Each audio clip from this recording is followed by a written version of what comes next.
New ഇയറുമായിട്ട് ബന്ധപ്പെട്ട് നമ്മൾ വിശദമായൊരു bandobast plan, വളരെ വിശദമായൊരു ബന്ദോബസ്ത് പ്ലാൻ ഉണ്ടാക്കുന്നുണ്ട്. ന്യൂ ഇയറിൽ എല്ലാവരും ആഘോഷിക്കേണ്ട എന്ന് പറയുന്നില്ല, എല്ലാവരും നല്ല ആഘോഷിക്കണം. പക്ഷേ നമ്മൾ നിയമവിരുദ്ധമായ ഒരു കാര്യങ്ങൾ ചെയ്യാതെ ആഘോഷമാണ് ഉദ്ദേശിക്കുന്നത്.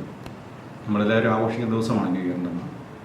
അപ്പോൾ പ്രത്യേകിച്ച് മദ്യപിച്ച് വാഹനം ഓടിക്കുക, അങ്ങനെയുള്ള ഒഫൻസുകൾ, മയക്കുമരുന്ന് ഉപയോഗം, ഇതെല്ലാം കർശനമായിട്ട് പോലീസിന് നിയന്ത്രണം ഉണ്ടായിരിക്കും. പ്രത്യേകിച്ച് CCTV ക്യാമറകളെല്ലാം ഇല്ലാത്ത ക്യാമറ ആക്റ്റീവ് ആക്കുക, മറ്റ് പല സോഴ്സിൽ കൂടെ CCTV ക്യാമറ കൂടുതലായിട്ട് ഡിപ്ലോയ് ചെയ്യുക. പ്രത്യേകിച്ച് ഓരോ സെക്ഷനും ഓരോ ബന്ദോബസ്ത് പ്ലാൻ ഉണ്ടാക്കി അത് ജില്ലാ അടിസ്ഥാനത്തിൽ ജില്ലയിൽ മൊത്തം പോലീസുകളിലും ആ ഒരു പ്രത്യേക പ്ലാൻ ഉണ്ടാക്കിയിട്ട് പോലീസ് ചെക്കിങ് എല്ലാ റോഡുകളും കാണും. അതുപോലെ തന്നെ ജില്ലയിൽ മൊത്തം ക്ലോസ് ചെയ്ത് റോഡ് ബന്ദോബസ്ത് പ്ലാൻ ഉണ്ടാക്കി അതിൻ്റെ അടിസ്ഥാനത്തിൽ വെഹിക്കിൾ ചെക്കിംഗ് ഉണ്ടാകും.